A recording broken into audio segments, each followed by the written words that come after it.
Hello, everybody. Welcome into the Apples and Ginos Fantasy Hockey Podcast. My name is Groot Nibbelink, and I'm the creator of Apples and Ginos, originator of the Zero G Draft Strategy. In this podcast, Ryan and I are going to dive into the world of drafters NHL best ball. Let's get it.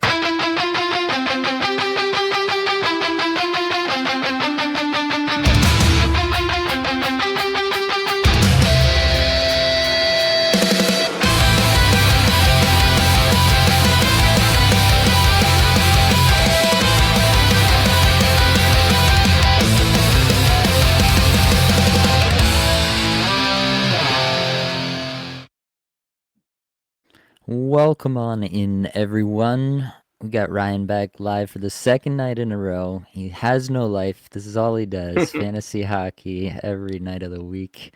You love to see it. But how you been, Ryan? How was yesterday? How was your mock drafts? And how are we feeling Yeah. about some drafters best ball? Oh, I'm feeling great. I was like, as soon as drafters dropped, I was like, oh no, okay, we got to get in here. And I got to make it my goal to be, having the most entries possible in the first few days. And I think I reached it. Um, so very happy about that. It may have messed up my mock drafting yesterday because I was totally in drafters mode. That definitely happens. It is a different universe, and we'll talk about a lot of the differences between drafters and, your typical Yahoo or ESPN or any other kind of format. It's obviously the most close to the best balls that we run out of the Apples and Chinos Discord. That's something that we do a fair bit throughout the summer. It looks like we're looking for one more to join this draft here, and then we'll get this thing started. And we'll be talking through it here. Ryan put together, here we go. We're getting into it. But we'll be getting into some data from last year as well. And we'll see what we got. So looks like, Ryan, you're out of the 2 spot here. I'm back at the 5. I don't know if I recognize any of the other names in here. Looks like Yeah, some newer faces, which is fun. How many drafts are fun you for up to us. here? Oh, you should. I think I'm one up from you on the entries. I think this is my 33rd. Nice. Wait, it might be my 32nd. We both might be at 32 here. Very nice. Yeah, it's you can see across the top if you're watching on YouTube all the slow drafts that I'm in. I have quite literally entered every single slow draft that's dropped since the start of the contest. So if you are in a slow draft on drafters, I'm in there too. But basically, just to give a brief summary of the format here, it's got 3 points per goal, 2 points per assist, zero point 0.5 per power play point, 0.3 per shot on goal, 0.3 per block. It's also got 2 points per shorthanded goal, and I believe there's an extra point for game winning goals, but I'm kind of disregarding that in my analysis because that's just a pretty random stat. And as long as you're kind of weighting the goals correctly, then you'll be fine. I mean, I guess you could throw an extra zero point 0.1 or zero point 0.2 on the goals relatively in whatever projection set you're using and you'd be fine. This is a weird spot to get Matthews and Kucherov falling to me. I do take Kucherov first. He comes out second in this format for me in my base projections, but I've gotten a ton of Kucherov taking him that high, and so I might click Matthews here for the hell of it. No, I can't do it. I got Kucherov higher. I gotta go with the projections. But Matthews ranks really well in this. He obviously has a ton of blocks and a ton of goals, which shows up really well in this format, as well as the shots. So that's really nice to see. It was really cool early in the first few drafts. Jack Hughes was going like late second around in here. There are a few really fun teams you could build. That's why you do try to get in super early with this. It's a 8 team format, so there's only 8 teams drafting, so it does go very quickly. But yeah, it's also basically 3 forward, 2 defense, 1 goalie start for each week of the season and also 2 flex spots, which basically almost always end up being forwards. On the rare occasion you get 3 defensemen outscoring all your forwards, you're probably not in good shape anyway. But basically, what that means is it's a kind of more aligns it, at least the way I think about it, to a 5 forward, 2 defensemen, 1 goalie setup. And you could kind of view it as the base construction being 10 forwards, 5 defense, and 3 goaltenders, and then you can kind of vary from that however you feel like throughout. So in this spot, in the middle of the second, I'm at the 12th pick here. Mikko Rantanen, Connor Hellebuck, Quinn Hughes, Zach Werenski by ADP. I've been interchangeably taking Hughes and Werenski. Werenski does come out a fair bit higher in the base projections. But I think Quinn Hughes, as long as he stays healthy, is just as safe to be up here. And quite honestly, I think you need to have exposure to all of the guys at the top end. We'll talk about maybe some of the findings from last year, but to me, one of the things I took away is you kind of have to have at least one elite D. It feels really strong to get that.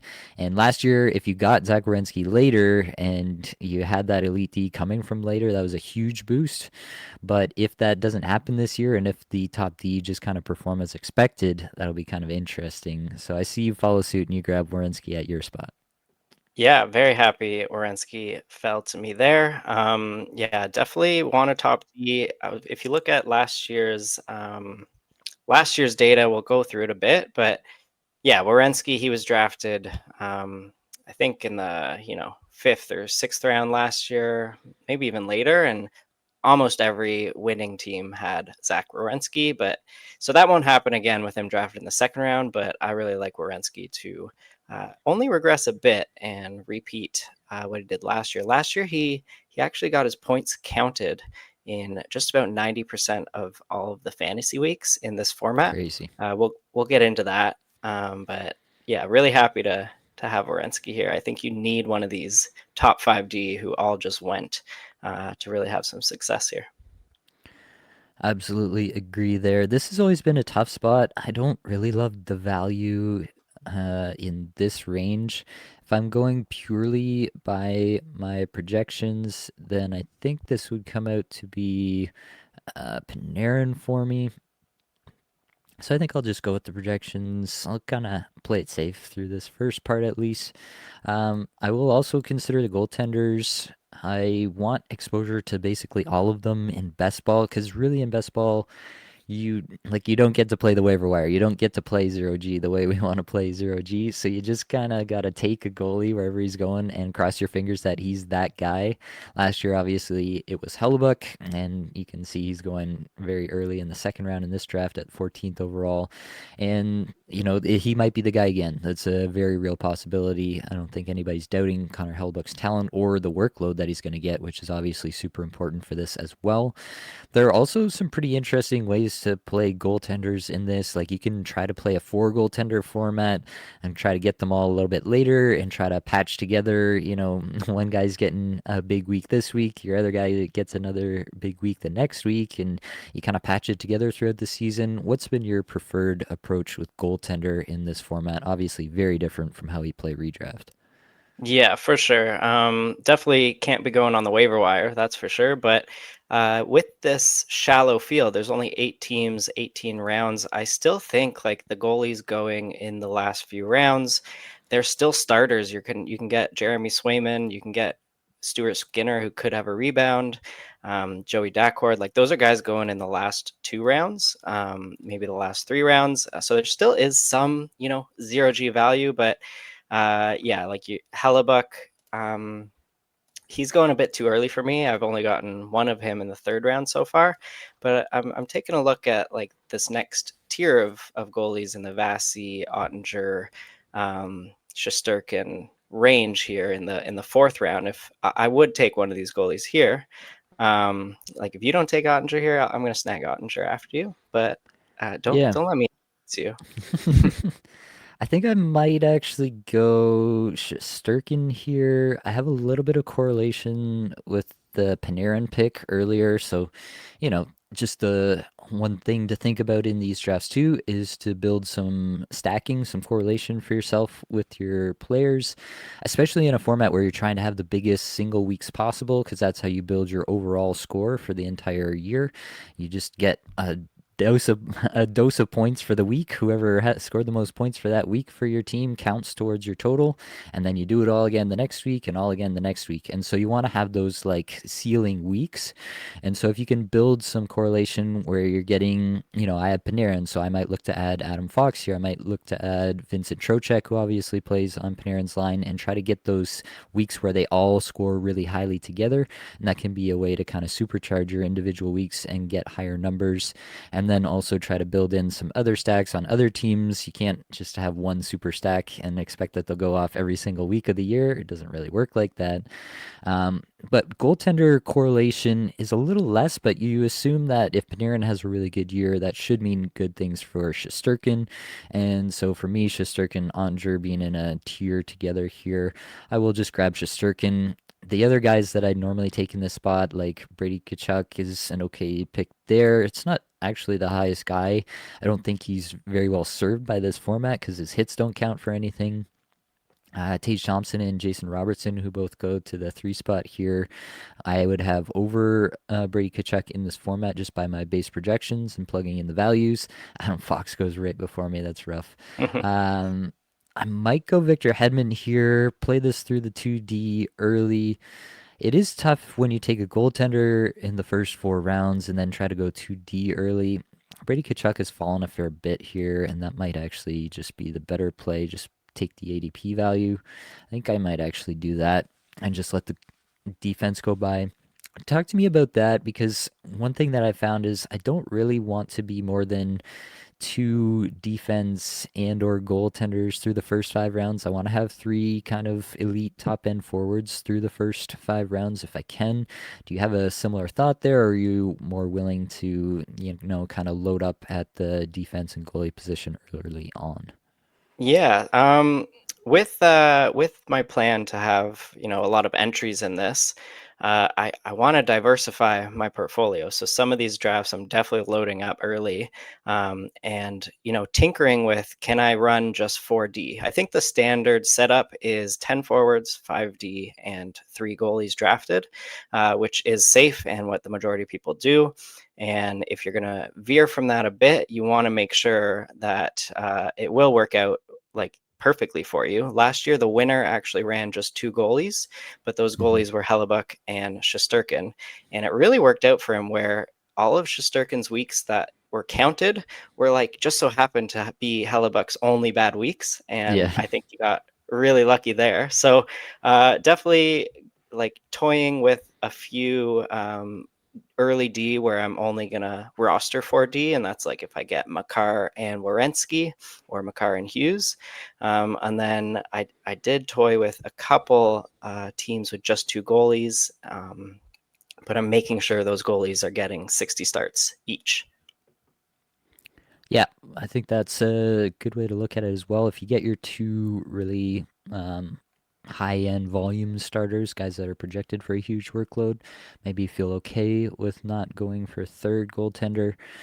Um, After taking Kachuk there, it was just 5 straight defensemen, so all the value at D was definitely off. Although I will say, like, I've been vocally not out, I guess, but very wary of both Roman Yossi and Mackenzie Weegar at cost this year in redraft. In best ball, like their ceiling scenarios absolutely really play for this format, and I'll absolutely take them in best ball at cost and totally feel fine about it, because so many of these teams are just going to be completely sunk by total other factors, that it's not really about trying to mitigate risk. It's about trying to maximize your upside. And Yossi and Uyghur both definitely represent a lot of upside. Have any thoughts about the kind of risk reward profile that you're looking for in some of these spots? Yeah, I am curious what you think about Uyghur, because I have been staying away from him so far, because I feel like he just has such a high floor with all those blocks. He'll get the shots, and then he's not like a crazy goal scorer from the back end. So in a like average, pretty good week from him, he might not have one of those spikes, and he might be your third defenseman and not even counted. But when you look season long, he's going to have a lot more of those weeks where the higher floor. And I just think that the upside for Uyghur isn't there. But yeah, like Yossi, I love the upside there. But yeah, what do you think about Uyghur? You just drafted him, so you disagree with me? I think a few things can be true. I think you won't get a perfect high ceiling every single week of the year, and so having a guy who is going to provide you a floor in some weeks is not that bad, especially if you can get him after ADP like I did there with him.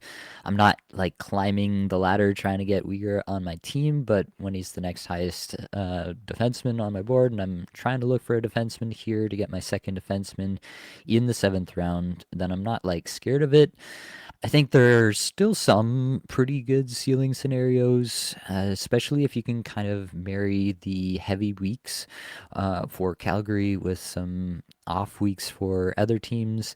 I haven't done my schedule analysis, which is something I will be doing here shortly to try to match the weeks of your best players, your heaviest weeks. So thinking about it, each week is its own unit, right? And that contributes to your final overall score for the year.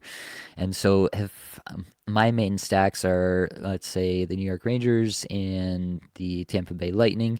If the Rangers play 4 games in a week that the Lightning only play 2 games, then obviously I'm hoping that my Rangers guys are going off that week, scoring lots of points.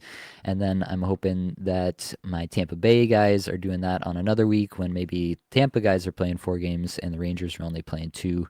And it kind of volleys back and forth, as you can call it, over the course of the season. So that's something that I'm thinking about too, is trying to match the games played throughout the season. I haven't done that analysis yet. It's a tedious process, but So it's very interesting you bring that up because today I found some time to spend quite a few hours really starting that process and looking into Mhm. that. And I started a sheet. I will share it with you. Maybe it'll save you a bit of time starting from so you don't need to All start right. from scratch. Um, but yeah, looking at those weeks, I was calling it like max games played weeks, where you're getting 4 games, or there's actually a few 5 game weeks, Mhm. versus the minimum game weeks where there's 1 or 2. Yeah, and I was deep in some Google Sheets today. Definitely not ready to share it yet, but it will definitely be useful, I think, to get that done. Nice.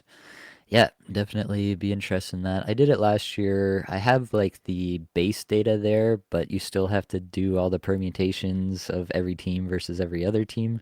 And so it's a lot of individual cells to do a calculation for. So I Um, actually did make a little bit of a matrix. I was able to do it. mhm. It was 18 skater inspired, that's for sure. Yeah. Um, and yeah, maybe we'll share that after this draft. Take a look a little bit at that. Nice. I love your turn. Here you go, Harley and Chikrin. You're out of the 2 spot here at the 8-9 turn. Just both two guys with huge potential upside, right? And that's what we're talking about in this format. I think I've talked about it on the podcast. I think there's real scenarios where Harley is kind of the Werenski of this year, maybe not to the same extent that we got out of Werenski last year, but at least to the extent that he was kind of like the defenseman you had to have to get a high number of teams in the upper echelon. For myself here, I think I'm going to go back to a goaltender. I took Barkov last round. I'll take Bobrovsky this round, get 2 high volume guys in Shesterkin and Bobrovsky, and I might be looking at a 2 goalie format here. And I might be able to kind of load up the back end with some of my more later round defense, as I've only got 2 through 9 rounds at this point. Um, but yeah, I think there are some defenders, and obviously we've talked about them a lot on the podcast. I don't think anybody who listens to Apples and Ginos is going to be shocked by who those defensemen are.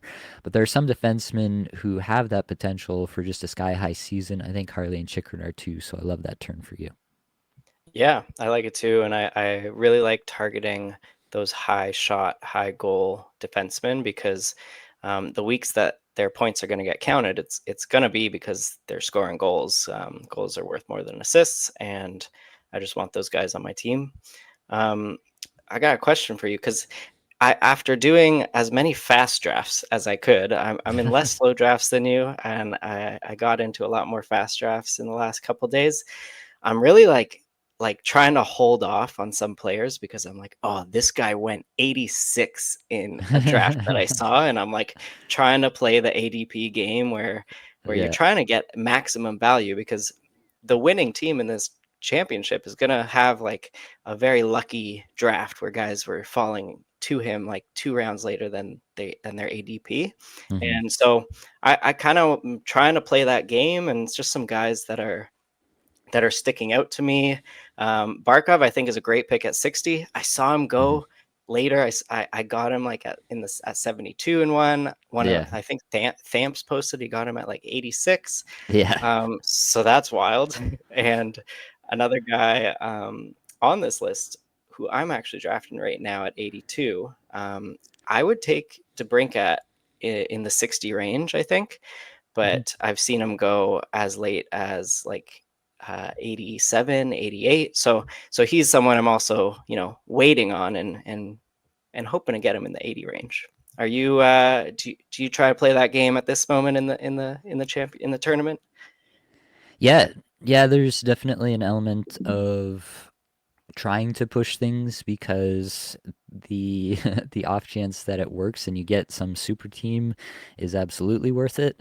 There's also some element where like what do we actually know on September 10th of the season? We don't have any camp reports even yet. Like there's two ways to look at it, right? The first day is just like ADP madness where nothing's settled. I think Thomas Harley's ADP the first day was like in the 130s or something crazy. It was definitely triple digits ADP.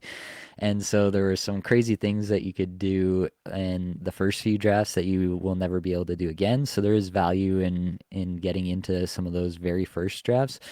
But then there's also the fact that, yeah, you're doing drafts now, but later on, closer to the start of the season, people will be doing drafts with more information than we have right now. And that information is very valuable towards constructing the best team. And there will probably be some significant ADP movers based on that as well. Now, Drafters does a pretty good job of moving ADP really fast. It doesn't. At least with how fast Harley moved in particular, that was one that I was monitoring.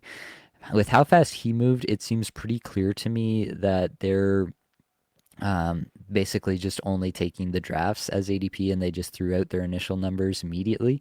So I do think that the overall ADP will move quite quickly, and that'll be interesting to monitor throughout for sure. I'm going to take Nico Hischier here. He should not fall this far. I have him one spot below Barkov in the overall rankings. And yeah, I'm going to have a ton of Nico Hischier in every format this year. I can't believe how much people are fading this guy. How are you feeling about Hischier? I feel like I haven't really talked about him, but at every draft I do, I'm just getting Hischier. Yeah, that is very interesting. I haven't talked about him at all this year. I have him regressing a little bit from last year, I believe. I think I have him getting like 70, 75 points. So I might be a little lower on him, but that's probably closer to a floor projection for him. And in these drafts, I've witnessed him falling in this range where I've seen him go in the hundreds. So in round 12, like I'm grabbing Nico Hischier. Although I do have Kevin Fiala ranked over him in my drafters points projections. Fiala, I have a higher projection on. It's closer to a ceiling projection, and I actually have Fiala like in the top 50, close to the ceiling projection of, I believe, 77 points. But give me, yeah, I'm gonna take, yeah, I'm gonna take Naz. Um, Nice. but yeah, like Fiala, he's been going in the 12th round in the 90 range. And I was taking him in the 70s to 80s, but now I'm just like, no, my ceiling projection might be wrong. And we're going to make sure that we don't take Fiala too early because we can get him later. Yeah, it's definitely a solid pick back there. I'm terrified of what Jim Hiller's going to do yet again this year to that offense. But I mean, if it goes really badly, then he could be fired as well. That wouldn't be shocking after how poorly the playoffs went. Ehlers goes one pick before me. That Oof. hurts. But I will take my consolation prize and go with Luke Hughes. There is a, I don't know.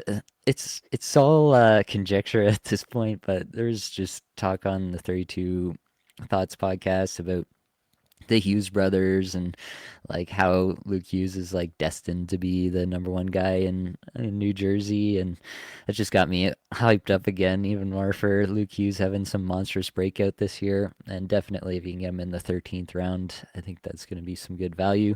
I think there's a lot of interesting guys down here. Like you can tell yourself a lot of stories about the potential upside of, Zeke William, Jake Wallman, like Evan Bouchard injury, and all of a sudden Jake Wallman that you're getting in one of your last picks. He has crazy block numbers, which plays in this. He has crazy shot numbers, which plays in this. If all of a sudden he's on the top power play in Edmonton, like you can imagine the ceiling there, and he could be that guy that you kind of had to have this year as a last round pick just because of how vastly he outperforms that ADP.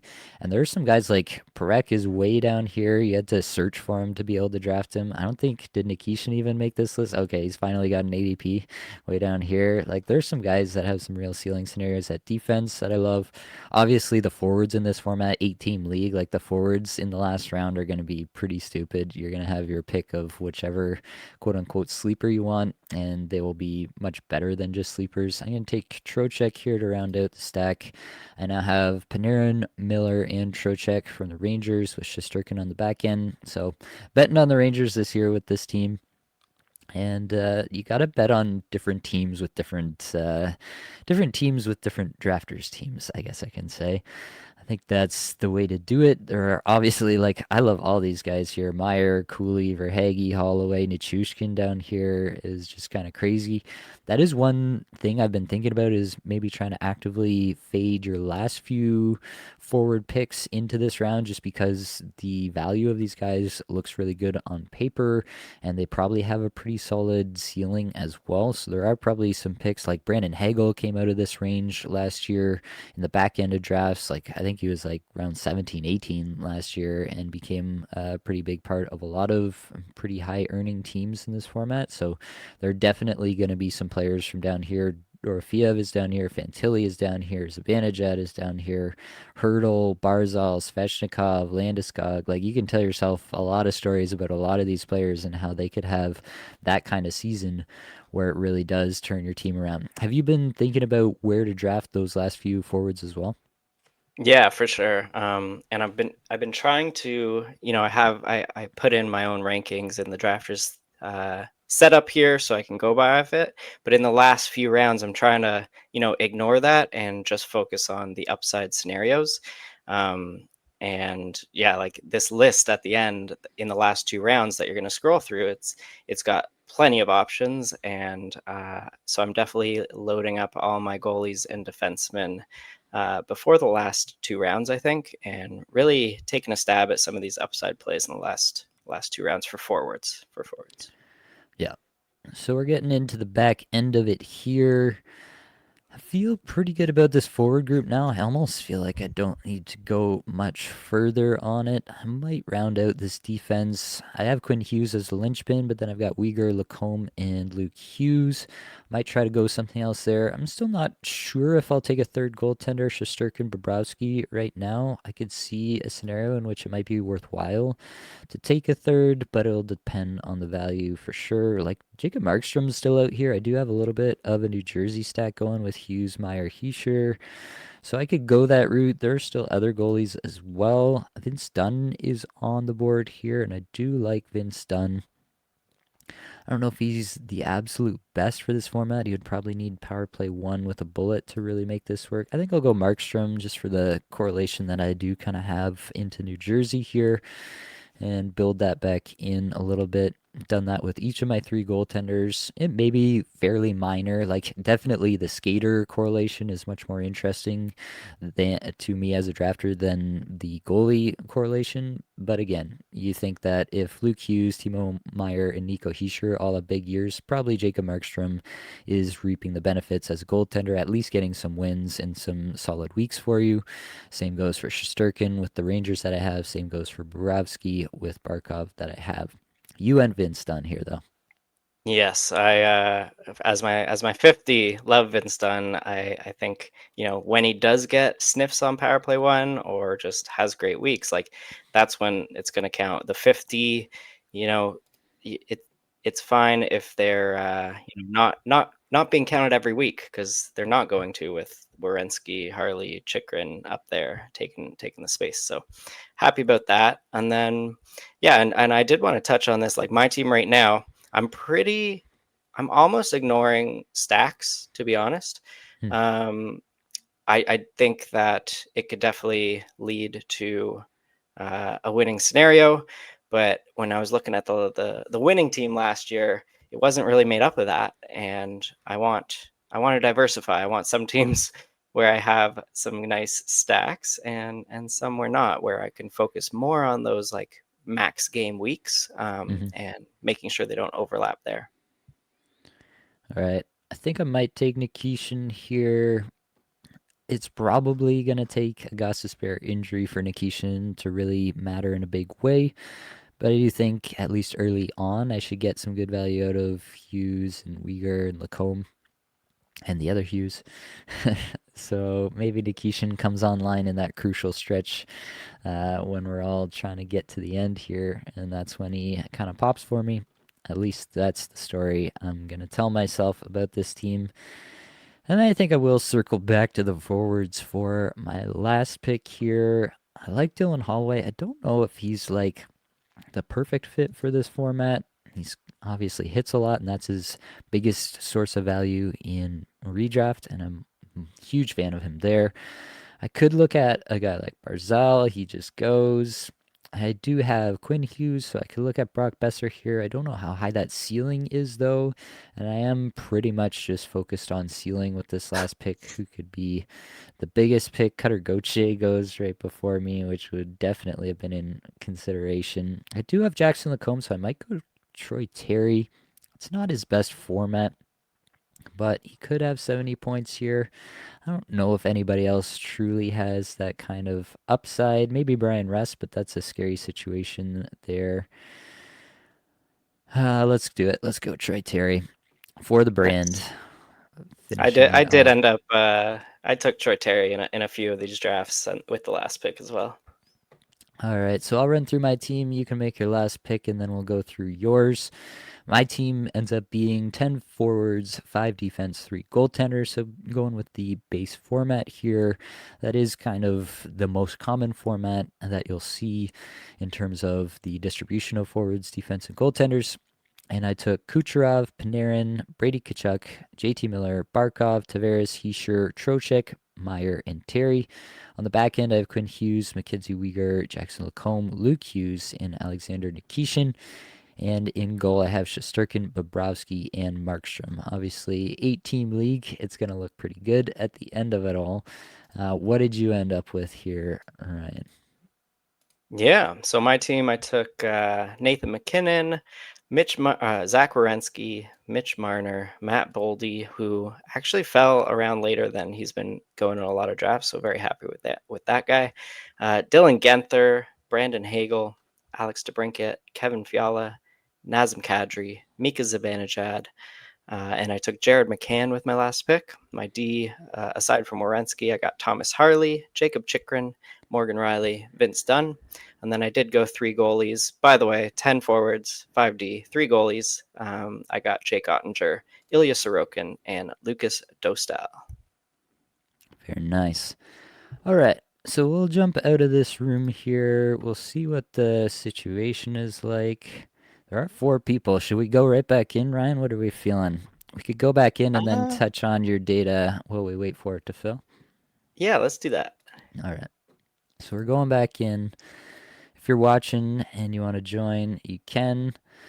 Let's dig in on this data, Ryan. You keep an eye on the on the draft and tell us when it's filled, and we got to get in there. But first off, like this is your sheet, you built it, so tell us what you think is the most interesting to you off the top here.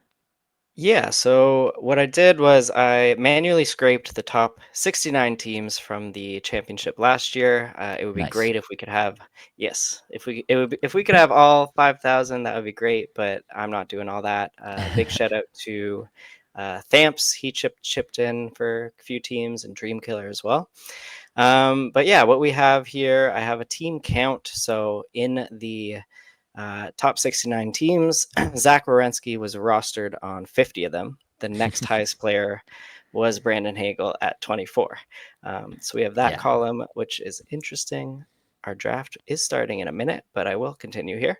Mhm. And then what we have here is the average weeks counted. So out of the 25 fantasy weeks, I'll sort by that. Zach Wierenski had his points counted, so he was in that top 2 defender or one of those flex players 20 out of the 25 weeks. So even the best pick in the draft last year, he wasn't being counted every single week. So that's something to Mhm. keep in mind. And then I'll also point your attention to the column on the very right here. It's a percentage of their points that were counted versus uncounted. Mm. So Draisaitl had 93% of his total points counted in the contest, and that could be an interesting one where we're looking at some players who actually like get bursts of points, where their average points in lower weeks aren't really counted. But we do have our draft. The next one is starting. All right. Let's get into you're it. in you're in the 4th spot. I'm in the 6th spot. Let's get into it. Okay. All right, so McDavid McKinnon off the top, as one might expect. Kucherov goes there, and this is a Matthews versus Makar situation for me at 4.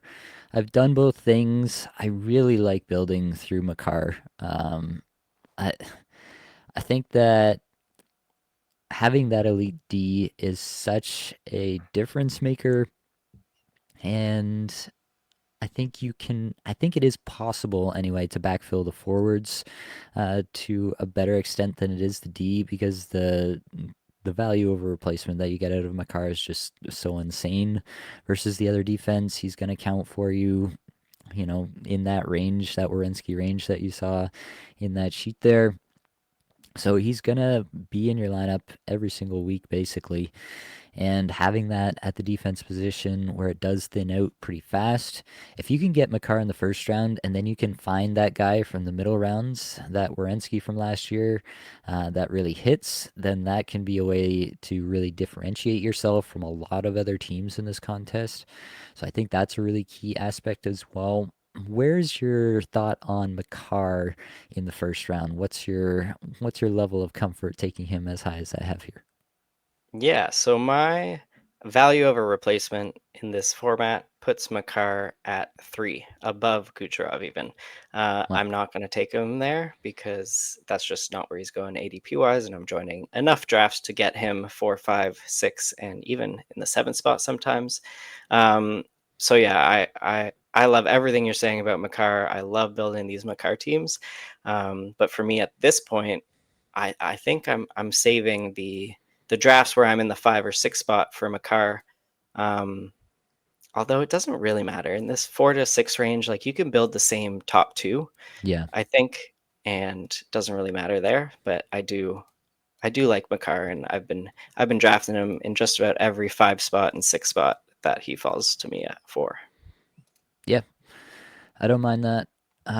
We see all the other top 5D are gone in the first 2 rounds. That is getting quite common.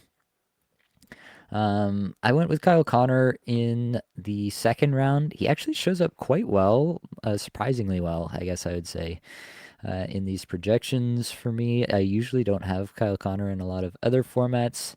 Hellebuck falls pretty far past ADP to pick 20 here, and I already have Connor, so that's going to be an easy click for me to get some Hellebuck exposure. Again, he could just be the goalie that you kind of had to have.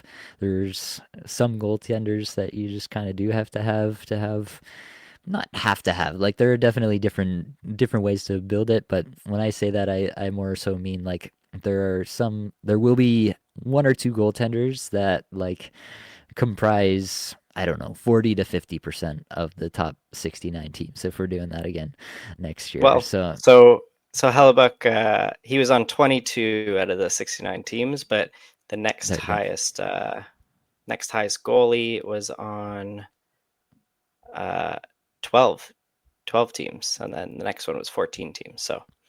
Right. So yeah, Hellebuck was the guy in his pretty record breaking season for him. Yep. And I do think Vasilevsky is right there in play with him. I like on a team level, I think Winnipeg is probably worse than last year. They ran pretty hot.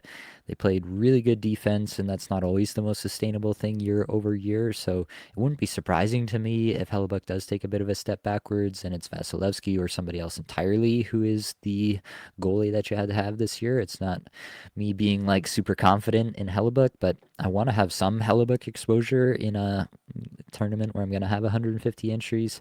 And so if he's going to fall 8 picks past ADP, I'm definitely going to take him there. Talk to me about your team. I got to go deep in the tank here and figure out what I'm Yeah. doing. So I went Matthews, then I went Quinn Hughes, and again, I like Werenski more than Quinn Hughes, but I need to limit myself with having 100% Werenski exposure, I think. So got to take Quinn Hughes at some of these spots, especially if he's going before Werenski. I'll save the drafts where Quinn Hughes gets taken before me to take Werenski, and then I go Panarin. I think that's just a pretty standard boring pick in the third round. I have to do that there. And this fourth round is where all of my picks kind of get interesting, where I don't want to take my next ranked guy because their ADP is going in the next round, and I want to play that game to make sure I get value. So I'm really aiming for the guys who um, I know will not make it to the next round. So Braden Point, I haven't seen make it to round 5 at all. Mm. Also, like Macklin Celebrini's been taken super early. I don't love that. I don't love taking Celebrini here in the fourth round, but I do want a bit of Celebrini exposure in this contest just in case he really breaks out for over a point per game. I don't have him projected for that, but that's kind of how he's being drafted, and don't love it. So some of these round 4s, I might be taking Celebrini and trying to save my next rank guy up here, which I won't tell you exactly, but I got 2 guys that I was considering in the fourth round that I really hope fall to me in the fifth. Yeah, I think I think Celebrini will fall a little bit. There's definitely a lot of hype. We've definitely contributed to that hype here at Apples and Ginos. Yeah, like he falls here 6 picks past ADP, and I think I would have been a conversation with him and Crosby. I have them ranked not dissimilarly in this format. So I think I'll just take him here. This will be the first time I've been able to get him in a spot where I think it's kind of reasonable. So I'm pretty happy with that there. It would have been nice to go defense and to maybe go Morrissey and get this stack with Connor. I would have liked to see that as well, but I'm not going to be mad about getting my first Celebrini share of the year at this point. I'm under no illusions that Morrissey will come back around to me, but I guess we can dream. But yeah, I went with Robertson in the fourth as well. I'm a huge Robertson fan this year. I think that's going to be a take that I'm gonna stick to. I think that he can be right there with Rantanen, and in this format, Rantanen goes at 14 and Robertson goes at 29. I will eat up that difference all day long and be pretty happy about it. You go with JT Miller here. JT Miller this is not his best format. Obviously, we love him for the hits and stuff, but still obviously a really solid pick here in the fifth round. Dylan Gunther is getting really hyped up in here too. It does seem like Drafters is pretty hypey, which makes sense, right? Like Yeah. we talk about you need the upside pick, and so you take the guy that you feel like might pop off. Like Dylan Gunther could pop for 45 goals this year, and nobody would be too surprised, but he's kind of getting priced like it here at this point. What do you think? Yeah, for sure. It's been tough to get Genther. I've had to, scroll down my rankings a bit and be like, okay, I gotta go for Genther here just for the upside. Genther, Celebrini, even like Boldy, all these guys are being drafted a little earlier than I want them to be. But honestly, Celebrini in the fifth round, that's a first for me seeing that. So good on you. And then Sanderson was the other guy I was really hoping fell. He got sniped right before me, and so I chose to just complete the stack of Miller Panarin there. Nice. Yeah, Morrissey does actually fall back to me in the sixth, so I'm loving that. I did not think that would happen. These defensemen have been chased up a lot. This team out of the seven spot has gone six straight forwards to open their draft, including Matthew Tkachuk at 42. I'm not going to complain about that, opening up a Morrissey Connor stack for me. So pretty happy about that playing out that way. Now I've got my 2D that I think should be, the top two guys. I've got three solid forwards with Connor, Robertson, Celebrini, and I've got the goaltender that I hope will be the guy once again this year in Hellebuck. Now I think I do need to lean into a few more forwards here and try to round that out. Thomas Harley going up at 49 now. That's another player similar to Gunther, I think, is just going to get hyped and hyped and hyped and probably going to end up in this Morrissey range, Morrissey, Sanderson, Fox range more often than not in these drafters' streets. I just think that everybody's going to be on board for him to be that guy this year, and it definitely could happen. It's definitely higher than the projection is going to be for him on my end, but it definitely could happen, and it wouldn't be too surprising. This is a Yeah, tough I spot for definitely. me. Sorry, Go I ahead. think as soon as training camp opens up and Harley is, on that first practice on Power Play One, yeah, I definitely see him going with the Morrissey and the Fox range. But I think people are, a little hesitant because maybe they put Heiskanen in there. Yeah, I mean, it wouldn't shock me in the slightest if Heiskanen was the guy on the top unit. It wouldn't shock me either if they kind of did a 1A, 1B situation, at least to start. It would be more shocking if it lasted the whole season, but it wouldn't surprise me if it was something they toyed with throughout the year. So I think there's a lot of ways that this could go. I went with Nick Suzuki here, mostly just for the ADP value. I don't really think he's a great pick at this point. I definitely have other players above him that are still on the board, but again, I am going to diversify and play the ADP game a fair bit in this format when I'm going to be doing so many of these drafts. And so I will go ahead and grab Suzuki there. You went with Mackenzie Weegar, getting some Mackenzie Weegar love on your side here. Yeah, you convinced me in that last draft. You convinced me. No, but he's also he fell a little bit further than Yeah. I've seen him go, and happy to have him at the end of the seventh there. And yeah, I definitely needed a second D, and I was hoping for Shea Theodore there, but Hmm. that's not going to happen. So I'm one of these guys who also have a ton of upside. Yeah, I'm going with Matvey Michkov. I think he'll have a great season, and I also think that it will be inconsistent, where he will have some Hmm. stretches where they're bad, and then some stretches where he's one of the best players in the league, and that's exactly what I want in this drafters format. Yeah. Cole Caulfield falls to me at 61. That's 14 picks behind ADP, and I complete the Suzuki Caulfield stack. So I'm going to be happy about that. A little bit of correlation, well past ADP. Probably really pissing off the Lane Hudson drafter who took Lane Hudson one pick before I took Suzuki, and then I took Caulfield before he could get back. But yeah, I totally agree on Michkov. I mean, I did a a little talk about Michkov and had him pegged as one of the guys who could maybe possibly in a perfect scenario hit 100 points this year. I mean, it's not gonna happen, but it could happen. I'm telling myself that story. I think he has the talent, and I think it's actually pretty likely that he does hit 100 points at some point throughout his career. Is he gonna hit that in year two? Maybe less likely, but even the fact that the underlying stats look good enough that he could be that guy, the IPP being really high is actually a pretty good sign in Philadelphia in a spot where I don't think he was particularly well loved by a lot of players or a lot of coaches on that team. So overall, I'm pretty happy with that. I'm going to grab Aho here. Yeah, just what can you say about Sebastian Aho? He's super consistent. He's going to offer me some big weeks here as well. I'm just rounding out that forward group after, spending the first round pick on Makar and spending the third round pick on Hellebuck. Obviously puts me a little bit behind on the forwards, so rounding it out with some pretty good guys down here. You go with your first goaltender, Dustin Wolf here, matching that up with Uyghur. Yeah, matching up with Uyghur, and I'm super high on Wolf this year, especially in more volume leagues. I think with and I've said it many times with Ivan Prospitov and Devin Cooley behind him, Yeah. he'll clear 60 starts for sure, and he just got a fat new contract extension that really solidifies that fact. So I'm getting tons of Dustin Wolf in the end of the 8th round range, in the 9th round range here, and I think it'll pay off in this format. Yeah, this is a bit of a sweet spot for goaltenders. It feels like we hit a tier here, and then everybody kind of like is looking at it, everybody else in the draft room, like, are you gonna take a guy? I'm not gonna take a guy. Are you gonna take a guy? And then it happens, and then they all go. So that's definitely what's happening. You and the drafter beside you both go back-to-back goaltenders. What's your take on Sorokin, and why'd you take him over the other guys here at ADP, Allmark and Hill?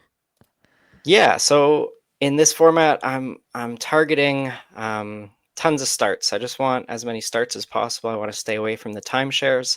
So I think Sorokin has a more solidified starting role. I have him projected for I think almost 60 starts, and as long as he stays healthy, he'll reach that. And health has been an issue for him, but in drafters, you want to draft these teams based on the good scenarios and the healthy scenarios that occur. And Sorokin and Wolf here in the 9th and 10th round as the, I think, like 7th and 11th goalie drafted. Um, I think they'll finish in the top 7, top 8 goalies overall. Yep, I like that there. So I go with Allmark and then get Kemper on the way back around. Kemper probably won't get quite the same volume as some of those guys, but definitely has potential for some pretty sky high weeks in LA that we saw last year when he was healthy. And he does feel like kind of the last of the tier there a little bit for me. So grab him there, hopefully get some big weeks. Also, I'm pretty high on Allmark this year. I think Ottawa under Travis Green, I don't think Ottawa is going to be a high scoring team, but I do think that they did learn how to play team defense last year, which was something that had been sorely lacking in the, let's call it the Brady Tkachuk, Tim Stützle era. And so they did seem to really buy in on that. Obviously, Jake Sanderson taking the step towards being an elite number one defenseman in the league went a long way in their ability to play team defense as well. And I think they only got stronger this offseason, so I do think that Allmark is in a really good spot to be a really strong goaltender. Whether or not he converts on that, goalies are still voodoo, but at least the situation, we put that on our side, and then we kind of let the chips fall where they may. And then Yeah. that does free me up for the rest of it here to just kind of do whatever I want. Yeah, for sure. And I love those two goalies in real life, and I've definitely been burned by Allmark drafting him a lot. Thinking I can just look at the crystal ball and predict goalies, and then he doesn't have that Vesna season that he once had. But it's interesting because you have Hellebuck. If Hellebuck, if all goes as planned for Hellebuck, you're only looking at, I think, what was it? I think around like 35% of your weeks that are going to Mm, be filled from the other goalies. And that's where these more timeshare goalies or goalies who might be limited to 50 starts max, that's where I would be taking these guys because they will have those spikes where they do get 3 starts in a week and they're stellar. And that's mhm. going to outperform Hellebuck maybe 35% of the time. So that's where I'm looking at these timeshare guys. If I don't get Hellebuck or don't get Vasi or don't get Ottinger, I am looking for 60 plus starts. Yep. Yeah, I don't mind that. I am probably not going to do this a lot where I go three goalies with Hellebuck because at the Capitol you have to invest to get Hellebuck. You probably don't want to go three goalies a lot of the time, but again, in the name of varying things, there might be some scenarios where Hellebuck is that guy that you had to have for even 60% of the season, and who knows, he tweaks something, he goes on IR for a bit, and then it's an Omar Kemper situation. Like there are just so many ways that the fantasy season can play out, and I am gonna try to take some stabs kind of across the board. This is probably a pretty unique build for me, and just in terms of, I like to think of it as your top end. Your top end, you're thinking about the first round pick as worth X amount of dollars. It's worth by far the most amount of dollars in your budget of any of the other picks, and then it just kind of gradually goes down. It's probably like a kind of exponentially decreasing curve in terms of the dollar value. And all these late picks are probably only worth $1 of your entire, say you have $100, $1 of your $100 budget, where the first one is worth like, I don't know, 30 or 40, and it just kind of decreases from there. And so, if you look at this, I definitely have put more capital into goaltenders, more of those dollars of that $100 budget into goaltenders than I probably will in most. But I will have a few teams like this in this format where I do just throw a bunch of capital at goaltenders and hope something works, and hope my forwards carry from where they're at. I also felt good about the Makar Morrissey situation. I had John Carlson here, just kind of a steady Eddie guy, and also probably an early season guy, and that kind of opens me up to take some bigger shots, like the Jake Wallman, who could get a really big role if Evan Bouchard ever did go down to injury. Yeah, it just opens me up to take some bigger shots later on, which I'll probably need on this team, given the capital devoted to goaltenders. You just really cannot help yourself with Vince Dunn, can you? I can't. I think it's great value, and as long as he's your fourth or fifth defenseman, I'll be taking him there. It is a bit early, but I was panicking a bit as the defensemen were flying off the board, so had to make sure I got my guy. I usually go after Dunn a round or two later, but yeah, I like him this year, and I also this is my first team with some St. Louis guys because Rob Thomas and Jordan Kyrou were both going way earlier than I wanted, and I was Hmm. just forced into ignoring them. But here, Thomas goes around later than I've seen him go a lot, and I want a little bit of Rob Thomas. And Jordan Kyrou, I'm scared of Jordan Kyrou this year. I don't think he's in the good books with the coach there. He had a lot less ice time as the season went on last year, but I think in this scenario that I'm drafting, I'm just hoping that maybe Kyrou and Rob Thomas get put on the same line, maybe the top power play together, and in that case, we'll have some spike weeks here for my team.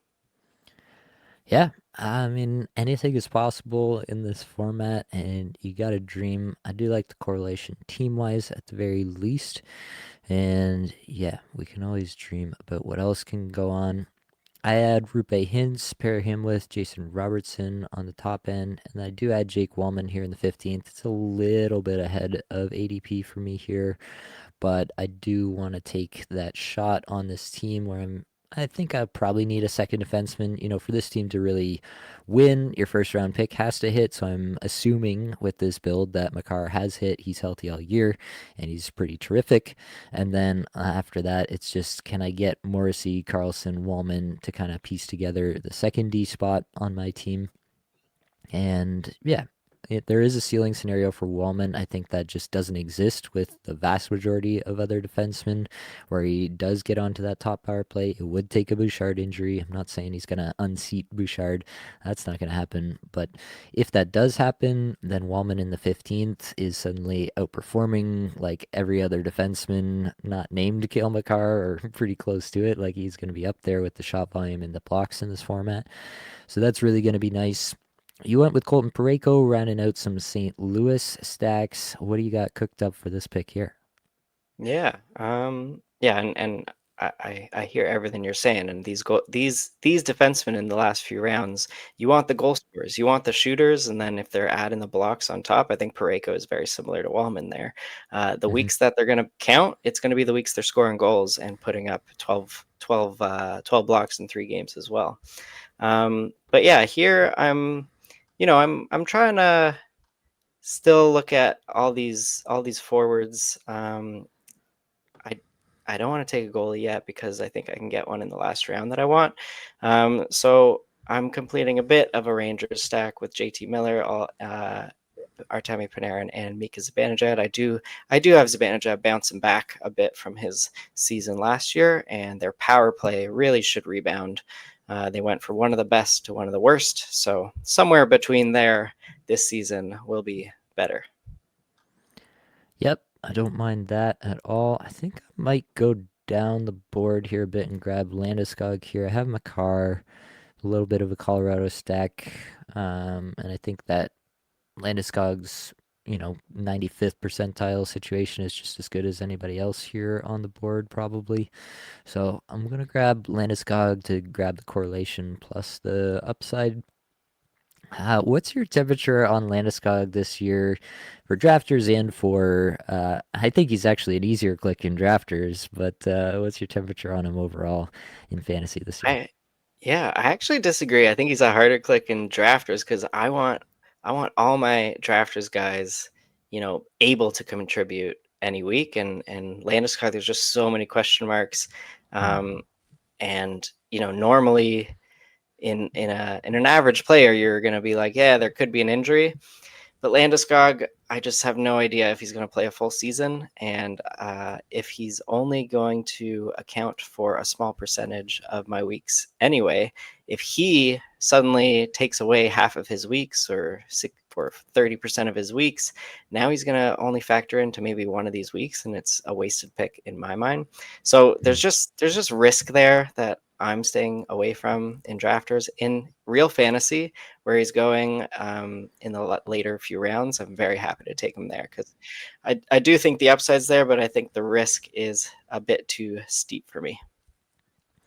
Yeah, I mean, it is a good point. Like you have to balance the floor and the ceiling here to some extent. You have to have guys that actually factor into your team. You can't in a to actually win something in this format, you do have to have one of the best teams over the course of the season, and so you have to have guys that are contributing from basically every slot. It's pretty hard to end up wasting spots basically by drafting guys who never make your starting roster for a week. And so if you don't believe that about Gabriel Landeskog, then absolutely you should not be drafting him there. I still like some of these fours. I might toy with an 11 forward build in this one. I do have Makar as the number one, so you maybe feel like you can get away with only 4D in this one, especially if Morrissey has a big year. I have Kyle Connor, so I'm kind of banking on Winnipeg being pretty good here again. Um, I might toy with it here. There's definitely some guys that I'm still looking at. In terms of the forwards, I could go for Velarde and get an even bigger Winnipeg stack. Velarde is a guy who doesn't get drafted in every single one of these, so he's probably going to be around. There's also Cutter Gauthier, who I don't think I need to reiterate my affection for this year to anyone who's listened to this podcast before. I could even go Slavkovsky. He's way down here past ADP, and I have Suzuki and Caulfield. So if you believe in Slavkovsky this year to stay on the top line and top power play all year, then that could be a good pick down here just to get maybe that one share of him that I might have this year. I'm not going to be taking him at 114 ADP a whole lot, but this could be a spot where that does make sense just given the Montreal stack that I already have going on. You complete your St. Louis stack with Pavel Buchnevich. How are you feeling about Yeah, it?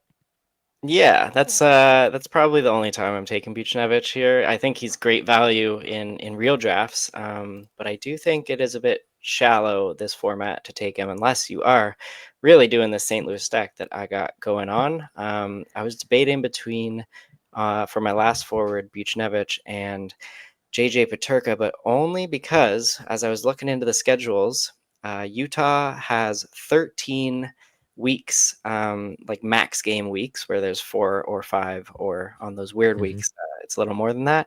Utah has 13. Next best team has 11, and then 10, and most teams have 8. So Utah is one of those teams where if it's your last forward, they have more opportunities at the 4 game weeks where they're going to be counted. So I am looking at Paterka, maybe Cooley in that last round, in some of these teams if they're still there. Yeah, I don't mind that. You want to run through your full team here for us? Yeah, I got Austin Matthews, and then Artemi Panarin, Braden Point, JT Miller, Martin Necas, Matvey Michkov, Rob Thomas, Jordan Kyrou, Mika Zibanejad, Pavel Buchnevich, and then on D, I got Quinn Hughes, Mackenzie Weegar, Eric Carlson, Vince Dunn, Colton Parayko. And then in the goalie position, I have Dustin Wolf, Ilya Sorokin, and Anthony Stolarz. Again, I went with the 10 forward, 5D, 3 goalie. I think you really need an interesting scenario to occur in the draft to veer from that for me. All right. And for myself, I did end up going the 11 forward for the 3 goalie. Went with Kyle Connor, Jason Robertson, Macklin Celebrini, Nick Suzuki, Cole Caulfield, Sebastian Aho, Alex Tuck, Rupe Hintz, Gabriel Landeskog, Adam Fantilli, Juraj Slavkovsky. Did end up going with Slavkovsky to marry him up with Suzuki and Caulfield. This might be the only Slavkovsky share I have if he continues to get drafted at 114, but this is definitely the spot to do it where I got all these Montreal guys at value compared to ADP. Kale McCarr, Josh Morrissey, John Carlson, Jake Wallman are my defensemen. Definitely the sore spot on this team, but the strength is going to be in net. I have Connor Hellebuck, Linus Allmark, and Darcy Kemper. Retrospect, I probably don't take Kemper there a lot of the time. Even if I wanted to go a third goaltender, I probably could have gotten somebody like your Stolarz pick in the at 134. I would have felt better about that. Skinner goes with the last pick in this draft. Would have felt better about that probably in the long run. So maybe a little touch of regret for me there. I could have taken your guy Kevin Fiala instead of Kemper. Maybe felt a little bit hotter about the team. We got a comment here from Ryan W. Just did these 2 drafts with you guys. Fun to listen along while drafting. Would love your thoughts on this draft if you have time for a peek. Wilk Shake. Let's take a look. Wilk Shake was out of the 3-hole right in front of me. Went Kucherov, No, that Rantanen, was four. sorry, Nate. Oh no, That that's was Willie. Willie. That's right. I saw the first 3 letters and I just assumed that was it, but you're right. Wilkshake was in the 1 hole. Took McDavid, Nylander, Jarvis, Patterson, Shifley, DeBrincat, Heischer, Nichushkin, Trocheck, Svechnikov. On defense, Dahlin, Hedman, Harley, Luke Hughes, Zane Parekh, and in goal, Ottinger, Markstrom, Skinner. I love the defense. I love the goaltenders here, and it's hard to be mad at any forward group that includes Connor McDavid. Um, I don't see much wrong with this. I think you got some decent value. You're right around ADP in a lot of these spots.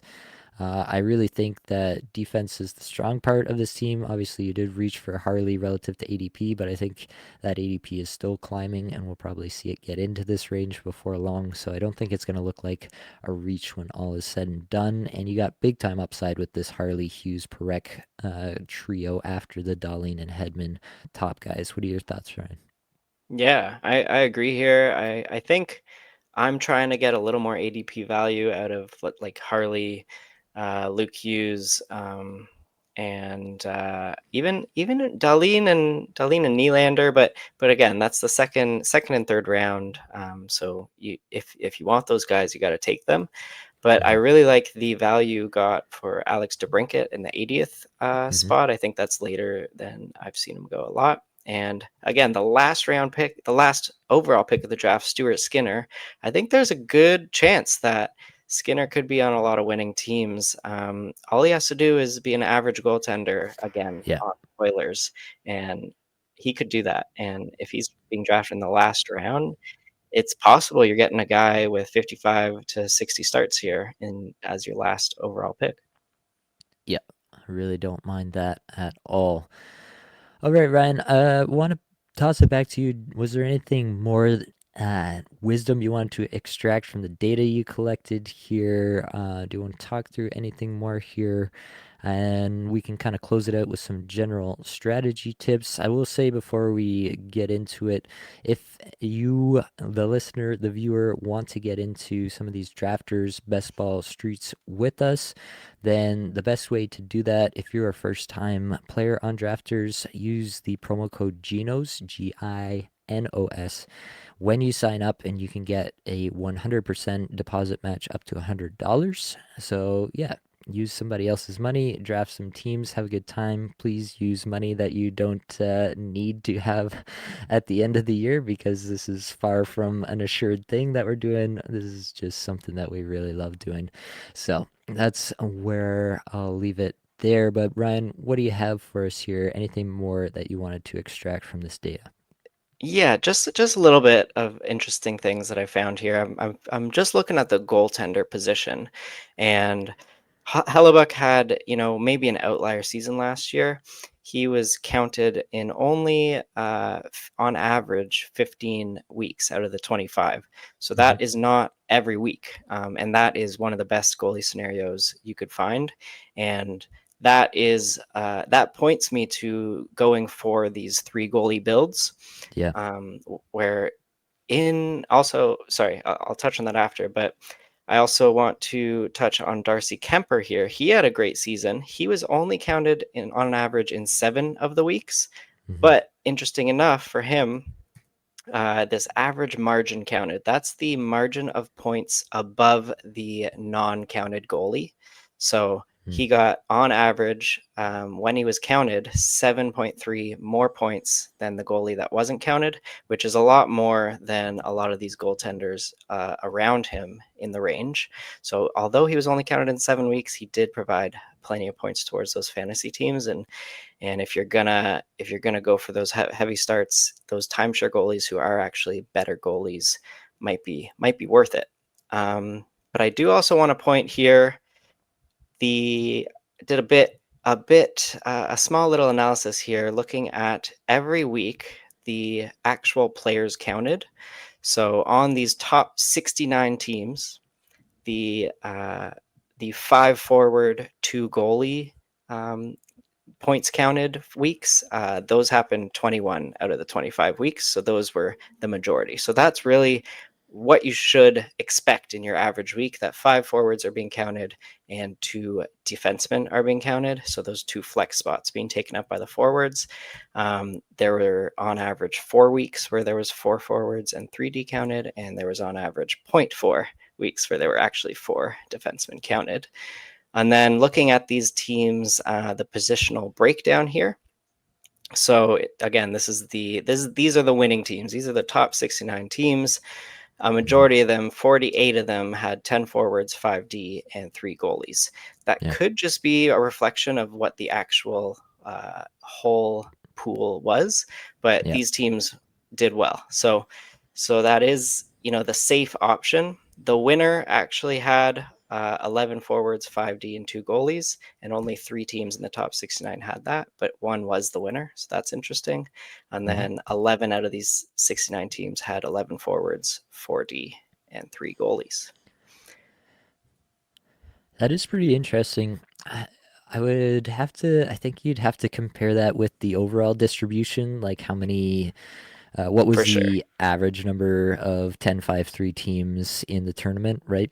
To get a true picture of, is there a disproportionate amount of 10-5-3 teams in this top group, or is it actually just kind of an indication of the overall average of how many teams went that route? But definitely, like, if you want to just play it safe, 10-5-3 is the way to go. I If you're drafting a ton of teams, if you're doing a lot of entries, then definitely you're going to want to try some other routes because obviously it can pay off in a big way, as it did for the number one team this past season. Yeah. And I will do a little shout out here. If you're a wizard in coding and you can somehow extract all 5,000 teams from drafters the championship last year, let me know. I can run my code on all of them, and then we can get that whole distribution. That would be great. That would be sweet. I wonder if we can. I'm sure they have the data. Like Underdog in the past, I know. Unfortunately, we're both in Ontario here, and Underdog is not allowed to. Well, not allowed, but it's prohibitively expensive for Underdog to offer best ball products or any product basically in Ontario. Drafters somehow skates by on a technicality so that we can play. I'm not complaining about it, but yeah, they're basically our only option to play best ball here in Ontario. But Underdog, I know, released like a full CSV of all of their stuff. So I wonder if we could pump drafters for something. I'm sure they've got the data in their servers somewhere, so it's Yeah. got to To be be in there. fair, I haven't asked drafters, and I could just ask them. You could just ask. We could do that. Well, I've got six slows picks to make here. So maybe we should call it at this point. But this has been a blast. Anything to wrap up, Ryan? I think we covered a lot of good stuff here. I think we'll do some more of these. Like, either of us might be able to jump on, even if it's just solo, to run some drafts and people can follow along. They can jump in and draft with us. It is a really fun format. There's a lot of different things. Like there's less of a correct way to draft in my mind in drafters. Like there are some basic guidelines that we've talked about. There are some values that we've talked about for sure, but there is like a lot of wild scenarios that you could see working out over the course of a full season, just because of the aspect that there's no in-season modification to these rosters. So I think it's a super fun format from that perspective. It scratches the draft itch in a way that is pretty tough to do at this time in September while we're waiting for our leagues to draft. But either way, you got anything else, Ryan, or should we get out of here? Yeah, just one final thing. Like this is last season, I didn't max out my entries, and I think I didn't shoot for the moon on the small amount of entries. I didn't go for all those scenarios. I did end up returning a hefty profit, a 50% return, just because I was drafting based on my own projections and getting value based on the ADP. But I think my best finish was like 70th. Hmm. So this season, like I'm gonna probably max out my entries, really shoot for the moon here. But as long as you are getting value at ADP, your team could still just finish in the money, which could double your entry. And I think that is a good point to note. Yep. There's definitely some value there. The tough part is the more entries you do, the more you have to make back. And so you kind of have to place a team in the top 20, 15, 10, depending how many entries you go to make back your money, or you have to have a lot of teams in the top 100 or something like that. But yeah, for sure. Either way, super fun format. I think that is going to be all that we've got for this episode. Hopefully, it brought you some value, helped you get a little bit better at Drafters Best Ball Fantasy Hockey today. And I don't think we really need to shout out Natural Stat Trick. We need to shout out Ryan Top Cheddar Fantasy for this Drafters data, though. My thanks to Matt Creamer for the brand new intro outro music. We have been getting tons of comments. We've got one commenter on YouTube who comments on every single video just to say that the intro slaps, has done it for the last 6 videos in a row. We appreciate you. We see it and we love it. So keep it going as long as you possibly can. I think that's going to be it though, folks. Much love.